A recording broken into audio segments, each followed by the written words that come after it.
नमस्कार दोस्तों, हरे कृष्णा, राधे राधे। कैसे हो आप सब लोग? आशा करती हूँ सब लोग बहुत अच्छे हो। मैं भी बहुत अच्छी हूँ। आज के वीडियो में हम देखेंगे घर पर बहुत ही सरल विधि से विश्वकर्मा पूजा हम कैसे करेंगे। भगवान विश्वकर्मा को घर सबसे पहला इंजीनियर माना जाता है। आप अगर घर से छोटे मोटे अपना कोई बिजनेस रन कर रहे हो या आपका खुद का कोई दुकान है, बिजनेस है, किसी भी तरह से आप कोई शिल्प कला से युक्त है तो आपको भगवान विश्वकर्मा जी की पूजन जरूर करनी चाहिए।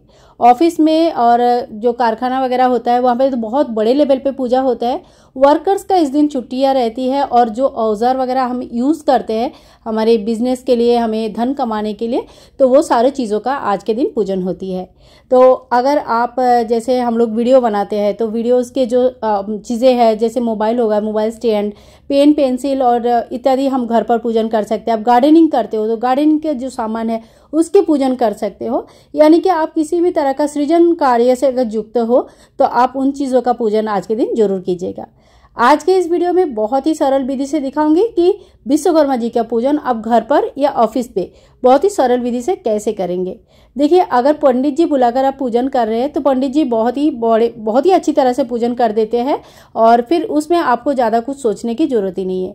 परंतु अगर ऐसा संभव नहीं है, घर पर या ऑफिस पे आप खुद ही छोटे रूप में से करना चाहते हैं, भगवान का आराधना, पूजा, आशीर्वाद पाना चाहते हैं, बिजनेस में तरक्की चाहते हैं, तो फिर आप इस तरह से घर पर पूजन कर सकते हैं। पूजा के शुरू में ही हमें चौकी सजानी है, जिसके लिए मैंने एक चौकी लिया, इसके ऊपर पीला कपड़ा बिछाया है और साथ में ही यहाँ पे कलश की स्थापना कर दिया है। चावल के ढेरी के ऊपर कलश की स्थापना किया है। कलश के ऊपर एक स्वास्तिक बनाया है। कलश में शुद्ध जल लिया है। लौंग, सुपारी, इलायची, 1 रुपया का कॉइन इत्यादि आप कलश में डालिए। 5 आम के पत्ते और ऊपर से एक इस तरह का नारियल रखिए। नारियल के ऊपर आप चुनरी या कलावा लपेट सकते हैं। कलश स्थापना बिल्कुल सरल और सिंपल विधि से होता है, जैसे हर पूजा में हम करते हैं। इसके बाद देखिए, हम चावल का आसन लगा के भगवान विश्वकर्मा जी को और गणेश जी को स्थापित करेंगे। अगर आपके फोटो में गणेश जी पहले से ही विद्यमान है तो आप वहां पे पूजन कर सकते हैं, और अगर आपके पास गणेश जी नहीं है तो आप सुपारी के ऊपर कलावा लपेट के भी गणेश जी बनाकर उनके पूजन कर सकते हैं। और यह है भगवान विश्वकर्मा जी की फोटो। आपके पास फोटो, मूर्ति, विग्रह जो भी है आप उनकी पूजन इस दिन कर सकते हैं। तो देखिए, इस तरह से सबसे पहले हमें चौकी तैयार कर लेनी है और इसके बाद हमें धूप और दीप की व्यवस्था करनी है। तो भगवान को धूप, दीप इत्यादि प्रज्वलित होने के बाद हम पूजन करेंगे। और हाँ, जैसे ही आप कलश स्थापना करते हैं, कलश में सभी देवी देवता का आह्वान किया जाता है कि आप सभी देवी देवता, गणेश जी, लक्ष्मी जी, वरुण कलश में आइए और हमारी पूजा स्वीकार करें, हमारे पूजा में रह के हमारा पूजा संपन्न करें। इसके बाद हम अग्नि देवता का इस तरह से आह्वान करेंगे कि हे अग्निदेव, आप पूजा में आइए और हमारे पूजा का साक्षी बनिए।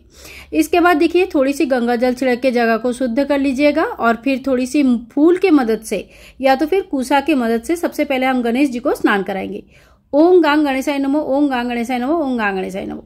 इसके बाद आप फूलों की मदद से फोटो में विद्यमान सभी भगवान का स्नान कराए, साथ में कलश देवता का भी स्नान कराए। स्नान होने के बाद ओम वस्त्रम समर्पयामि इस मंत्र का जप करते हुए भगवान को वस्त्र अर्पण करें।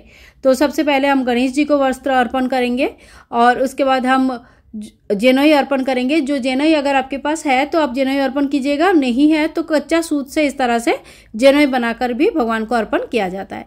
इसके बाद देखिए, एक बड़ा सा कलावा आप ले लीजिए जो भगवान विश्वकर्मा जी को हम वस्त्र स्वरूप अर्पण करेंगे। ओम वस्त्रम समर्पयामि इस मंत्र का जप करते हुए आप वस्त्र अर्पण कीजिए और फिर भगवान विश्वकर्मा को हम जेनोई अर्पण करेंगे।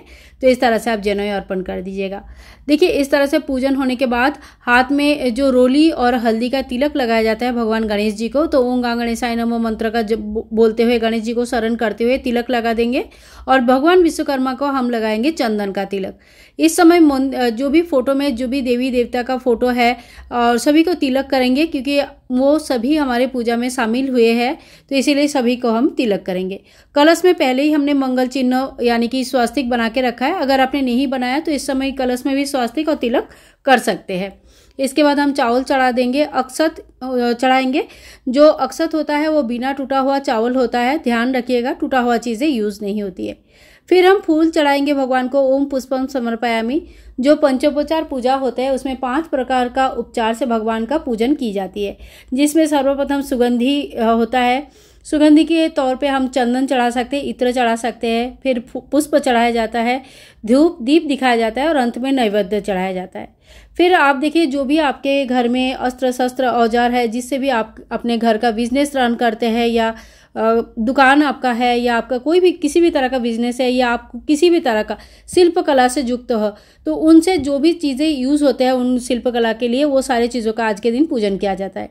जैसे अगर आप मोबाइल से वीडियोस वगैरह शूट करते हैं, जैसे मैं करती हूँ, तो आप कम से कम चौकी जब तक लगा रहेगा तब तक के लिए आप मोबाइल यूज़ ना करें और उनकी आज पूजन जरूर कर ले। फिर हम भोग लगा देंगे भगवान को। और आज के दिन अगर आप ऑफिस में पूजा कर रहे हैं तो सारे वर्कर्स को आप भोग दे सके, प्रसाद बांट सके, इतने अमाउंट में आपको प्रसाद चढ़ाना है। घर पर पूजन कर रहे हैं तो आप छोटे लेवल पे भी पूजन कर सकते हैं। फिर देखिए हाथ में एक फूल ले लेंगे और भगवान विश्वकर्मा का व्रत कथा सुन लेंगे। भगवान विश्वकर्मा के व्रत कथा में 2 कथाएं आती है। एक भगवान विश्वकर्मा की उत्पत्ति कैसे हुई, उनके जड़ के बारे में यानी कि उनकी उत्पत्ति के बारे में एक कहानी है, और दूसरी कहानी पौराणिक कहानी है। तो ये दोनों कहानी इस दिन सुनाया जाता है। तो ये दोनों कहानी आप सुन लीजिएगा, ऑनलाइन ऑफलाइन कहीं से भी आप पढ़ सकते हैं, सुन सकते हैं। और फिर फूल को भी हम यहाँ पे चौकी में ही छोड़ देंगे। जैसे ही हमारा व्रत कथा सुनना हो जाता है, उसके बाद हम आरती कर लेंगे। आरती एकदम लास्ट में किया जाता है।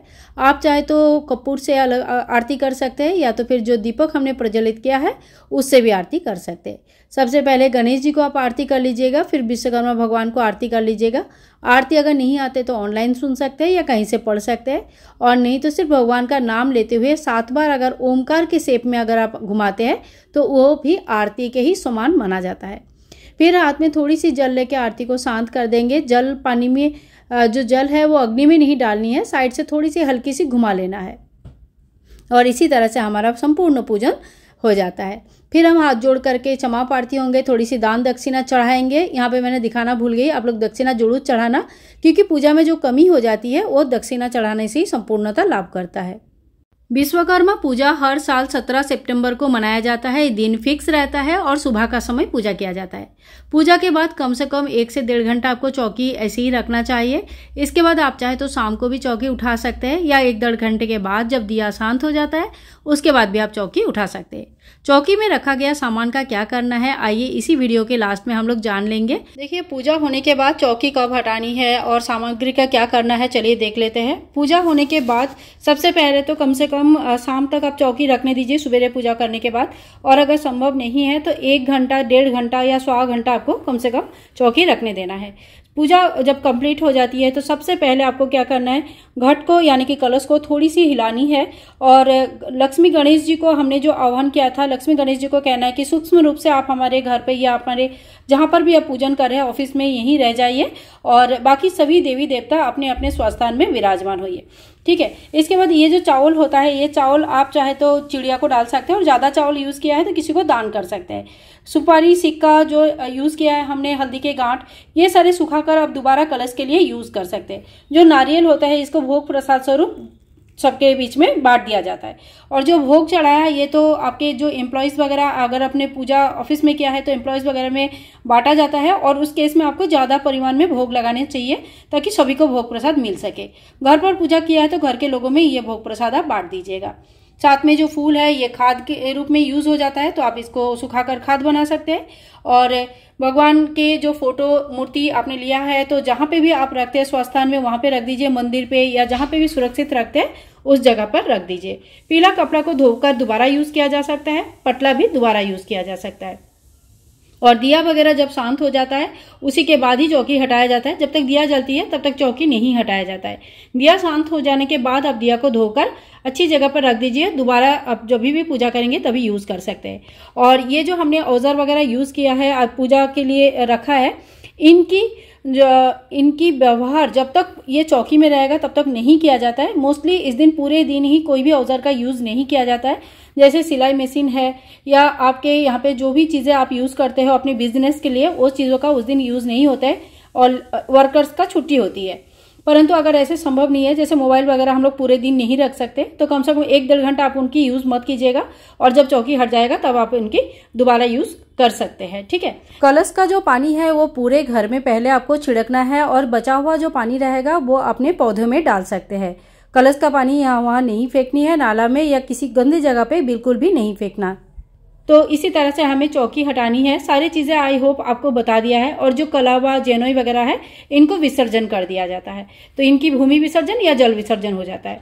तो आज के वीडियो अगर आप लोगों के लिए हेल्पफुल है तो please like share and comment, channel को सब्सक्राइब करके रखिएगा। मिलूंगी नेक्स्ट वीडियो में, तब तक के लिए हरे कृष्णा, राधे राधे।